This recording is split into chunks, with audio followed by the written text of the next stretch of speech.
I will talk on the post-plasty patient coming for non-cardiac surgery, evaluation and antiplatelet strategy. So in next 20 minutes, we will know about the types of stent, importance of dual antiplatelet therapy, that is DAT or DAPT, preoperative evaluation of such patients coming for non-cardiac surgery, that is NCS, and management of antiplatelet therapy in NCS. As the incidence of stenting is increasing, the patients coming for the non-cardiac surgery are also increasing. Importance of these patients coming for non-cardiac surgery, that they are twofold higher increase of getting the perioperative complications like myocardial injury, myocardial infarction, and cardiac death as well. That's why we need to properly evaluate them and properly manage them. So this is the dictum, well begun is half done.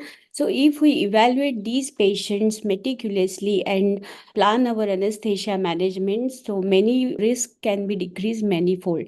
So in evaluation, as we know that these patients are having a stent in situ, we should know about the details of stenting, that is PTCA, percutaneous transluminal coronary angioplasty. We should ask the detailed history, why they did undergo the PTCA, whether it was elective or emergency, what type of stent they have used, the location of stent in the coronary artery is also having a importance, and in post-operative period, whether they had again chest pain, they had again taken for the cardiac cath lab, or any other events occur. They all matters to evaluate the risk of stent thrombosis.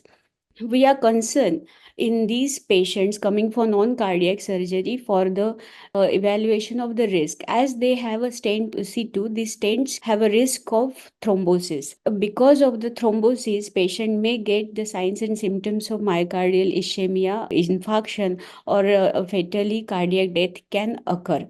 Another problem, these patients are on antiplatelet therapy, so the intraoperative or perioperative bleeding chances are again high, and that's why we are worried for such patients coming for non-cardiac surgery. Little about the types of stents. Balloon angioplasty was a procedure. Nowadays, it is not required, but sometimes if they couldn't put a stent, they do the only dilatation of the blocked coronary vessel.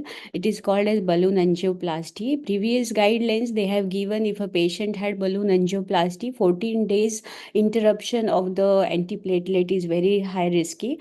Nowadays, they use bare metal stents and drug eluting stents. Stents are like springs they put with the Seldinger method in the coronary vessels. Drug eluting stents, they are day by day the sophisticated stents are coming. 4 generations of the drug eluting stents, abbreviation we routinely use it as DES.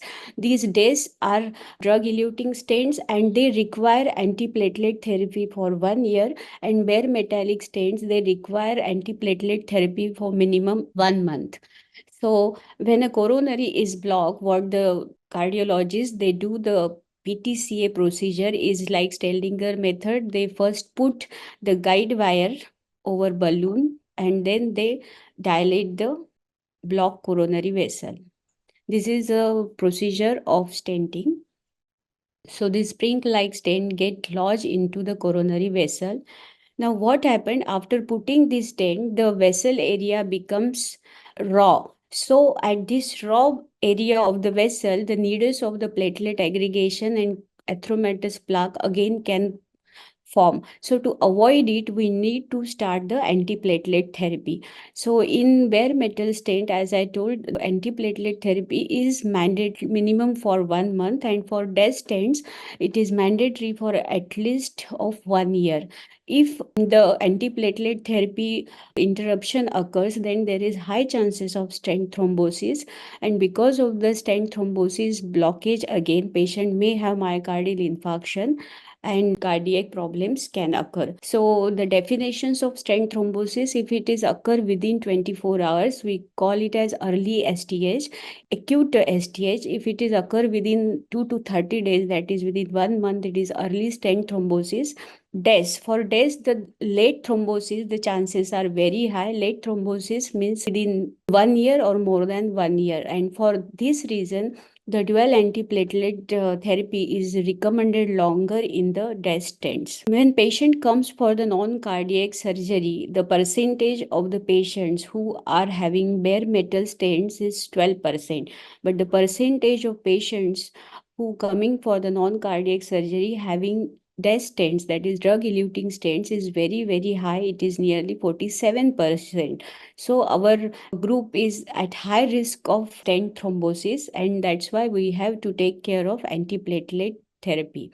Etiology of stent thrombosis, the first common etiology is patient non-compliance. So in our preoperative evaluation, we should emphasize that whether patient is really regularly taking his tablets, whatever the cardiologist has prescribed. So the risk of the stent thrombosis is less. Another, as I told, the stent placement in the coronary vessel. If the stent is placed at the bifurcation level, then the high chances of stent thrombosis can occur. If there are overlapping stents, the length of the stent is high, then the chances of stent thrombosis are high.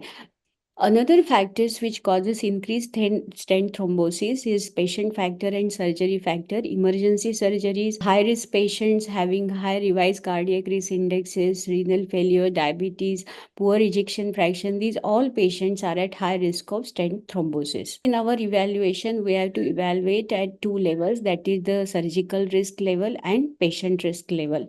So surgical risk level, here is a good chart given in the European Society Cardiology Guidelines 2022 for the non-cardiac surgery in cardiac patients. Low risk surgical risk when patient having a developing perioperative MES, that is major adverse cardiac events, less than 1%. These are all mostly the superficial surgeries and minor gynecological, urological and orthopedic surgeries. Intermediate surgical risk group carries a risk of 1 to 5% of developing MES, and high surgical risk group carries more than 5% of developing MES. All non-cardiac surgeries, if they are low risk surgeries, they are more safe. We can proceed safely in cardiac patients with a proper attention. Intermediate risk surgeries and high risk surgery, they need more meticulous evaluation as well as attention during the perioperative period. So guidelines also gives us direction for the more emphasis on the patients posted for intermediate and high risk surgical procedures than the low risk surgical procedures.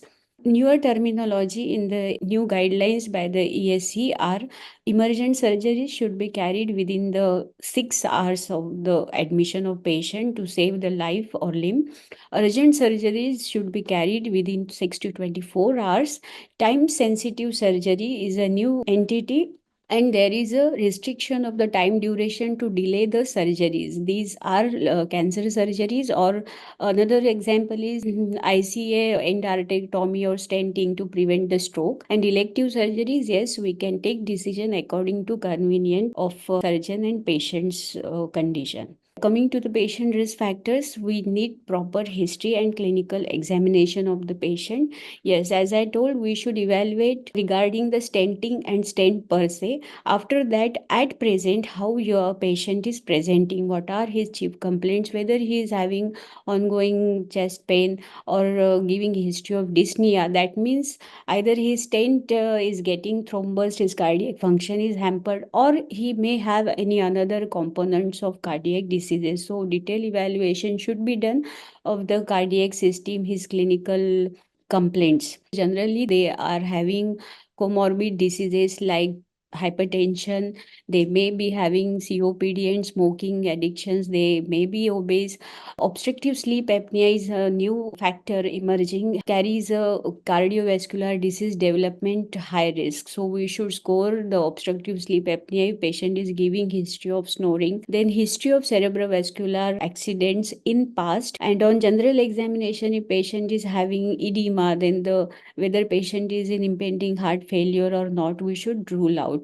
Assessment of functional capacity is very, very important in history taking, because it is the major cornerstone of all the perioperative management. If your patient is having good functional capacity, then half of the work is done from the patient side. So how to elicit the functional capacity? We generally measure it in the metabolic equivalents. One MET is equal to the 3.4 ml of oxygen consumption per kg per minute, and it is graded into excellent, metabolic equivalent, good, moderate, and poor. This is a chart. We can directly ask the questionnaire, and according to it, we can grade the patient. If your patient tells you that I can swim very well, then means he is having an excellent med capacity.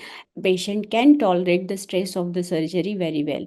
Other risk factors which are carries high importance and guidelines have also included first three risk factor. This is diabetes mellitus, insulin dependent, or patient is on oral anti-diabetics, old age more than 65 years, patient is having renal dysfunction, in not included in the guideline, but hypertension and obstructive sleep apnea are also risk factors. So how to risk stratify? If surgeons ask us or patient ask us what is risk of developing complication, we should stratify the patient. We have very nice calculators available online. Revised cardiac risk index or Lees modified cardiac risk index. This is a really good standard risk calculator having good predictive value for the complication. These are different types of calculators and variables they use. This is our favorite revised cardiac risk index, history of IHD, history of failure, history of CVA, history of diabetes on insulin, chronic kidney diseases, and high risk surgery.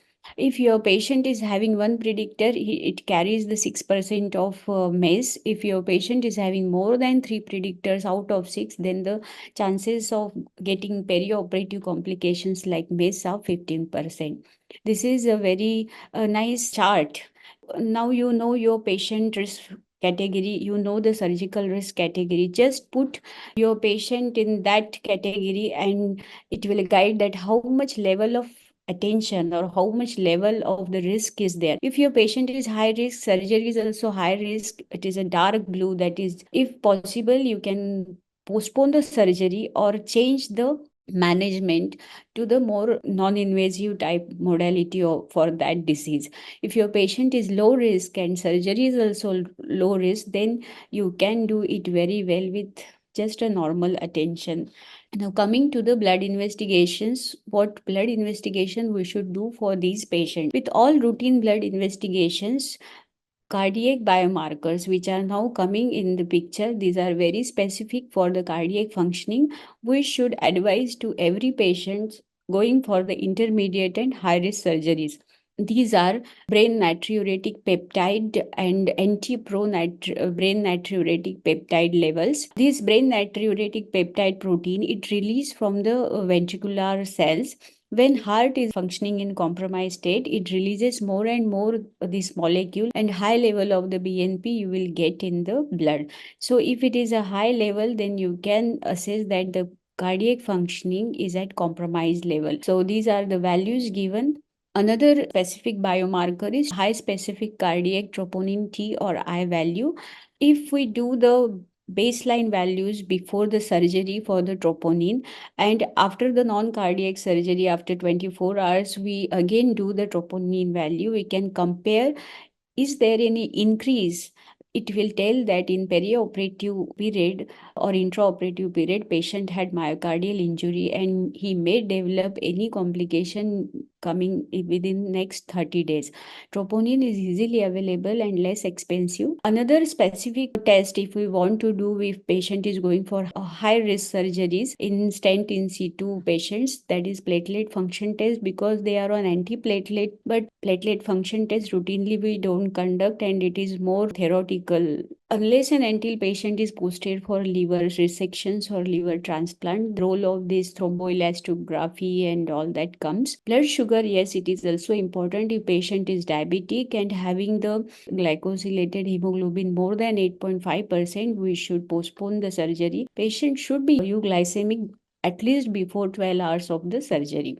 Imaging, ECG is a mirror of heart. ECG gives everything about the cardiac function like the rate, rhythm, contractility, any strain pattern. We should ask ECG at the time of post PTCA ECGs and ECG at present, so we can compare whether there are any fresh changes occurring after the plasty as well. Chest X-ray, yes, it will gives us about cardiac seal out, any cardiomegaly failure signs we can rule out, or COPD we can rule out. Echocardiography is very important window to see the cardiac function. It will tell us about the regional wall motion abnormalities, any new structural valvular dysfunctions. With the systolic function, it also tells about the diastolic dysfunction. As these patients, mostly they are hypertensive and they may have diastolic dysfunction. Stress test imaging, it is indicated that if you cannot assess the functional capacity on clinical examination, then only you can proceed for the stress test imaging. Preoperative coronary angiography, routinely it is not required, but the cardiologists think that we should go according to the clinical complaints of the patient for the pre-op coronary angiography to rule out any stent thrombosis. It is a multidisciplinary decision, so we should consult cardiologist from the beginning. These patients, as I told, having many comorbid disease and may be on many treatments. So what drugs to be continued or drugs not to be continued, this is the chart. Beta blockers, if they are on beta blocker class 1 indication, we should continue the beta blockers. They are statins, we should continue statins in the perioperative period. If they are on diuretics, we should stop in the morning of surgery or day before surgery, because diuretics causes many electrolyte changes, dehydration. AC inhibitors, it is debatable, but it's better to stop early in the morning of surgery. Anti-diabetics, we should stop. Calcium channel blockers also, they recommend to stop on the morning of surgery. Anticoagulants and antiplatelets, they have a separate algorithm, and we will see about the antiplatelets. The types of antiplatelets, we know they are cyclooxygenase inhibitors, commonly uses aspirin, then thienopyridines like clopidogrel, prasugrel, and ticagrelor. Prasugrel is more potent than clopidogrel. Routinely in stented patient, we find that they have a combination of aspirin and clopidogrel at least minimum of 1 year.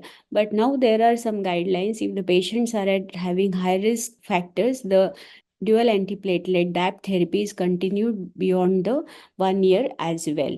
This is a chart telling the dosages and their duration of action. If you want to withhold the antiplatelets, so we have to withhold aspirin 5 days before the surgery, clopidogrel and ticagrelor 5 days, and for prasugrel, as it is a more potent, we have to withhold 7 days prior to the non-cardiac surgery. These are the newer IV antiplatelets. These are tirofiban, eptifibatide, and cangrelor.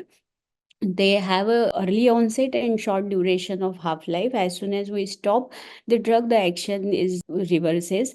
So these are new drugs which are helpful when we want to bridge the antiplatelet therapy, and routinely cangrelor or tirofiban can be used for the IV bridging. So when patient is posted for the non-cardiac surgery, now the question is how to balance between the surgical risk and stent thrombosis. Surgeons are better to know about the risk of bleeding for that particular surgery. Cardiologists, they know for that patient whether he is having a high risk of stent thrombosis or not, and we the anesthesiologist have to balance between all these two problems perioperatively. Before proceeding to the algorithm, what are the bleeding risk according to the surgery? This is a very nice chart. It tells about the minor bleeding surgeries. These are cataract, dental, or any superficial surgery where we can give external pressure and control the bleeding. In such surgeries, aspirin can be continued very well. Surgery with low bleeding risk and minor to major bleeding risk, this is all the list. Mainly the aspirin can be continued in all types of surgery except very high bleeding risk, and that is the neurosurgery, which are intracavitary surgery, post vitreal surgeries, and spinal or epidural surgeries. We have to withhold aspirin as well. This is favorite algorithm by 2014 ACC AHA, how to deal with a patient coming for the non-cardiac surgery in stents situ. Patient is having stent. The duration of stenting is very important to manage the patient. If the stent implantation is less than 1 month, that is 4 to 6 weeks, and patient is posted for elective surgery, then you should delay the surgery, because it is a elective surgery and you cannot interrupt the antiplatelet therapy for bare metal stent for 1 month and for days less than 1 year. If it is not elective, bleeding is greater than risk of stent thrombosis, continue the dual antiplatelet therapy. These are the class 1 indications. Now the next is patient is having stent more than 1 month, and patient is having a drug eluting stent but less than 1 year. So, as I told, the drug eluting stents are at very high risk of developing stent thrombosis within 1 year. So, again, we have to think whether the surgery is really important, whether the delaying surgery is harmful for the patient, or doing surgery with the interruption of antiplatelet, taking the our stent at risk of thrombosis. We have to assess it. So now they tell that if the risk of surgical delay is greater, then you have to decide and you can do the surgery, but wait for 180 days, that is 6 months, at least 6 months you should not do the surgery, and as soon as 6 months over, interrupt the antiplatelet and you can proceed for the surgery, but not before 6 months. At least you should do any interruption of antiplatelet for the drug eluting stents. Now if you can postpone the surgery, then delay the surgery until optimal period. That is, optimal period for the bare metal stent is 1 month, and drug eluting stent, that is 1 year. So it is clear cut that any non-cardiac surgery, if we can postpone for 1 year of the duration of drug eluting stent, we should not think for going for that surgery.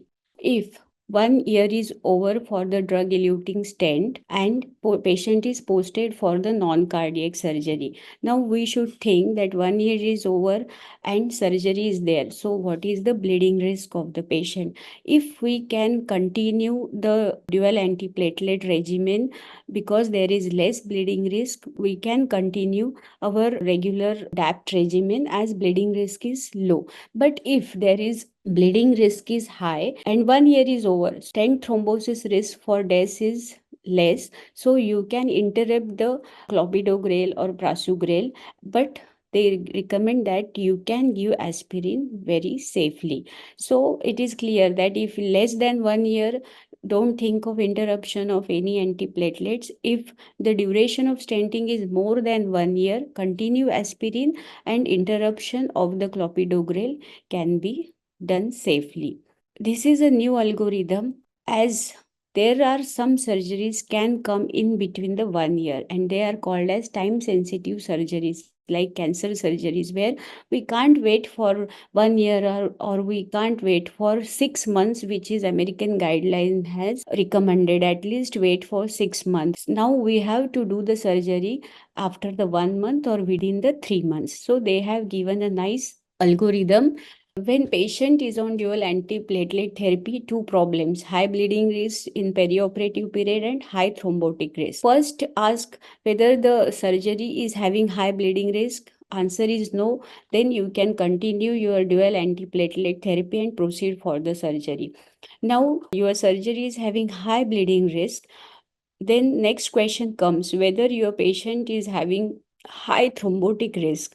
So the patients who have done plasty less than 1 month duration or a giving history of acute coronary syndrome and on antiplatelet therapy, but the duration is less than 3 months, these patients are on high risk of stent thrombosis. So there is high bleeding risk and high thrombotic risk.